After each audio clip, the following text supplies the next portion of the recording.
ఒక మాయాబజార్ మూవీని black and white నుంచి కలర్‌లోకి మార్చే నేతృత్వంలో నేను కూడా అందులో భాగస్వామి అయినందుకు నాకు చాలా గర్వంగా ఉందన్నమాట. హాయ్ అండి. Welcome to my channel Shiva 24 frames. ఈరోజు మనం మహానటి సావిత్రి గారి గురించి మాట్లాడుకుందాం. ఆమె 90వ జయంతి వేడుకలు హైదరాబాద్‌లో డిసెంబర్ 1 నుంచి 6వ తారీఖు వరకు సావిత్రి మహోత్సవ్ అనే పేరిట ఆ కార్యక్రమాన్ని అయితే ప్రారంభిస్తున్నారు. దీనికి సంబంధించి మనం కొన్ని వివరాలు మాట్లాడుకుందాం. ఎప్పుడు మన సినిమాలో సినీ అప్డేట్స్ మాట్లాడుకుంటూనే ఉంటాం. స్టార్ హీరోల గురించి, స్టార్ మూవీస్ గురించి. ఈరోజు మనం ఒక మహానటి సావిత్రి గారి గురించి మనం ఈ వీడియోలో మాట్లాడుకుందాం. ఫస్ట్ టైం మన ఛానల్ విజిట్ చేస్తున్నాం ప్రతి ఒక్కరు ఛానల్ సబ్స్క్రైబ్ చేసుకోండి. పక్కన బెల్ ఐకాన్ ఆన్ చేసి ఈ వీడియోపై మీ అభిప్రాయాన్ని కింద కామెంట్ రూపంలో తెలియచేయండి. సావిత్రి గారి గురించి మీకు తెలిసిన మంచి విషయాలు ఏమైనా ఉన్నా సరే కింద కామెంట్ రూపంలో చెప్పండి. ఇక మనం సావిత్రి గారి మూవీ అప్డేట్లోకి అయితే వెళ్దాం. ఈ ఫెస్టివల్ అప్డేట్లోకి ఇక మనం ఈ అప్డేట్లోకి వెళ్తే మహానటి సావిత్రి గారి 90వ జయంతి వేడుకలు ఆమె కుమార్తె చాముండేశ్వరి గారు సంగమం ఫౌండేషన్తో కలిసి ఆమె ఈ కార్యక్రమాన్ని అయితే నిర్వహిస్తున్నారు. ఈ కార్యక్రమానికి ముఖ్య అతిథిగా వెంకయ్యనాయుడు గారు కూడా వస్తున్నారనేది ఒక సమాచారం. ఇంకోటి ఏంటంటే మహానటి సినిమా తీశారు కదా నిర్మాత దర్శకులు నాగశ్విని గారు, ఇంకా ఎవరంటే ప్రియాంక దత్, స్వప్న దత్తులను సావిత్రి క్లాసిక్ పుస్తక రచయిత సంజయ్ కిషోర్ గారు, ప్రచురణకర్త బొల్లినేని కృష్ణయ్యలను సత్కరిస్తున్నట్లు అందులో అయితే పేర్కొన్నారనమాట.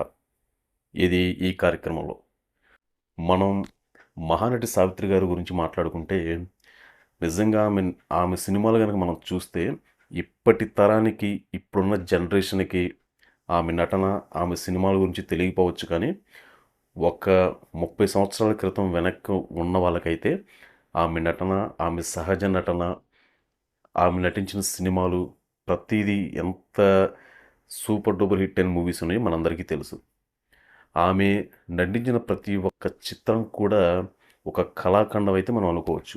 ఆమె సహజ నటన అంటే ఆమె నటిస్తున్నట్లుగా ఉండదన్నమాట. మనం ఆమె సినిమాలు చూస్తుంటే నిజంగా అక్కడ ఆ పాత్రలో నటిస్తున్నట్టు కాకుండా అక్కడ ఆ సిచ్యువేషన్ జరుగుతుందేమో అన్నట్టుగా ఉంటుందన్నమాట ఆమె నటన. ఎన్టీ రామారావు గారితో నటించినా కానీ, నాగేశ్వరరావు గారితో నటించినా కానీ ఆమె ఎంతో అద్భుతంగా అయితే నటించారు. ఒక మాయాబజార్, మిస్సమ్మ, గుండమ్మ కథ ఇలాంటి అద్భుతమైన చిత్రాలు ఎన్నో ఉన్నాయన్నమాట సావిత్రి గారివి.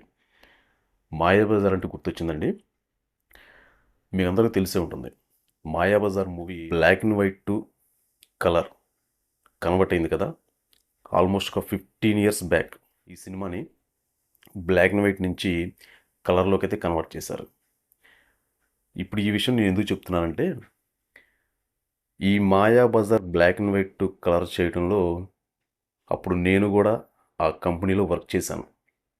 మొత్తం 220 మంది స్టాఫ్ అనమాట మేము.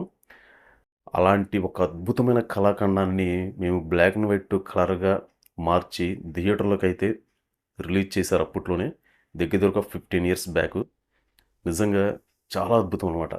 ఒక మాయాబజార్ మూవీని బ్లాక్ అండ్ వైట్ నుంచి కలర్లోకి మార్చే నేతృత్వంలో నేను కూడా అందులో భాగస్వామి అయినందుకు నాకు చాలా గర్వంగా ఉందన్నమాట. ఓకే, మనం టాపిక్ మళ్ళీ డైవర్ట్ అవుతుంది. దీని గురించి మనం ఒక సపరేట్గా ఒక వీడియో చేస్తాను నేను. ఆ సినిమా ఎలా బ్లాక్ అండ్ వైట్ నుంచి కలర్కి మార్చారు, దానికి ఎంతమంది కష్టపడ్డారు, అసలు ఆ సినిమాలో మేము మా అనుభూతులు ఏంటి, ఈ సినిమాతో పాటు ఇంకేమేమి సినిమాలు చేసాం అనేది కూడా నేను ఇంకొక సపరేట్ వీడియో అయితే చేస్తాను నేను. ఆల్మోస్ట్ దగ్గర ఒక 15 సంవత్సరాలు అయితే అవుతుందన్నమాట. మేబీ ఇప్పటికి మీకు ఆల్రెడీ యూట్యూబ్లో ఆ సినిమా అవైలబుల్లో ఉంది కలర్లో. అది ఎలా చేసామేంటి అనేది నేను ఒక సపరేట్ వీడియో అయితే చేస్తాను. ఓకే, ఇప్పుడు మనం సావిత్రి గారి గురించి మాట్లాడుకుందాం. ఇప్పుడు సావిత్రి గారు ఆమె ఇలాగ వేడుకలు రేపు అనుకున్నాం కదా, రవీంద్ర భారతిలో 6 రోజుల పాటు జరుగుతాయని. ఎవరైనా సందర్శించాలనుకునే వాళ్ళు వెళ్ళి సందర్శించవచ్చు అనుకుంటా. ఇంకోటి ఏంటంటే ఆమె మహానటి సినిమా వచ్చింది కదా, నాగశ్విని గారు, ఆమె నిజ జీవితాన్ని ఆయన చాలా చక్కగా అయితే ఆ సినిమాలో చూపించారు.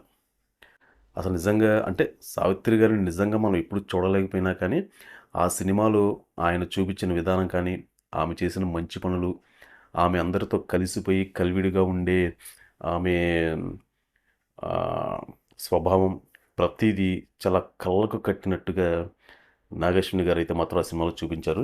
అసలు ఆ సినిమా ఇప్పటికీ కూడా మనం ఎన్నిసార్లు చూసినా సరే చూడబుద్దయ్యే మూవీ అనమాట. ఆ సినిమాలో సాంగ్స్ కానీ సినిమా సినిమా స్క్రీన్ మీద చూపించిన విధానం కానీ చాలా బాగుంటుంది. ఇప్పటికీ సావిత్రి గారి లాంటి నటన అలా నటించే వారు నాకు తెలిసి నేనైతే మాత్రం చూడలేదని అనుకోవచ్చు. అంత సహజంగా నటించే వ్యక్తిని. చాలా అద్భుతంగా ఉంటుంది. ఆమె ఓల్డ్ మూవీస్ చూడండి, మీరు చూడని వాళ్ళు అప్పట్లో ఆమె నటన కానీ అంత నెక్స్ట్ లెవెల్ అనమాట.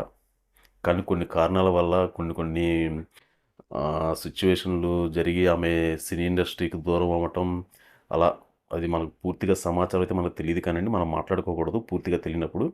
కానీ మనం మంచినే చెప్పుకోవాలి. ఆమె ఎవరికైనా సరే సహాయం చేసే వ్యక్తే కానీ ద్రోహం చేసే వ్యక్తి అయితే కాదు. మనకి ఆమె స్టోరీ తెలుసుకుంటే మనకు తెలుస్తుంది. దానికి సంబంధించి మనం మూవీ రిలీజ్ అయినప్పుడు మనం చూసాము సావిత్రి గారి గురించి. అలాంటి మహానటి మళ్ళీ రాకపోవచ్చు. అంత అద్భుతంగా నటించే మహానటి. ఏదైనా కానీ ఈ వేడుకలు రేపు 1 తారీఖు నుంచి 6 తారీఖు మధ్య అయితే జరుగుతాయన్నమాట.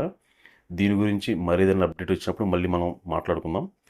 అయితే నేను మీకు చెప్పాను కదా మధ్యలో ఈ colour black and white colour movie ఎలాగ వచ్చిందనేది, దాని గురించి కూడా నేను ఒక వీడియో చేసి నేను పెడతాను డీటెయిల్డ్గా. అది ఎలా జరిగింది ఏంటి, మేము ఎంత కష్టపడ్డాము, దాంట్లో ఎంతమంది టీం ఉన్నారనేది.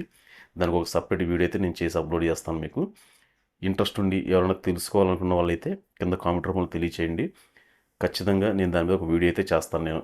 దీనికి ముందు మాయాబజార్కి ఒక 2 మూవీస్ అయితే చేసాం మేము బ్లాక్ అండ్ వైట్ కలర్లో.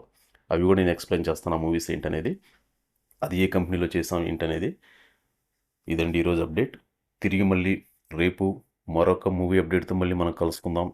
అంతవరకు మన ఛానల్ సబ్స్క్రైబ్ చేసుకున్న వాళ్ళు సబ్స్క్రైబ్ చేసుకొని పక్కన బెల్ ఐకాన్ ఆన్ చేయండి. ఈ వీడియోపై మీ అభిప్రాయాన్ని కింద కామెంట్ రూపంలో తెలియచేయండి. Thank you.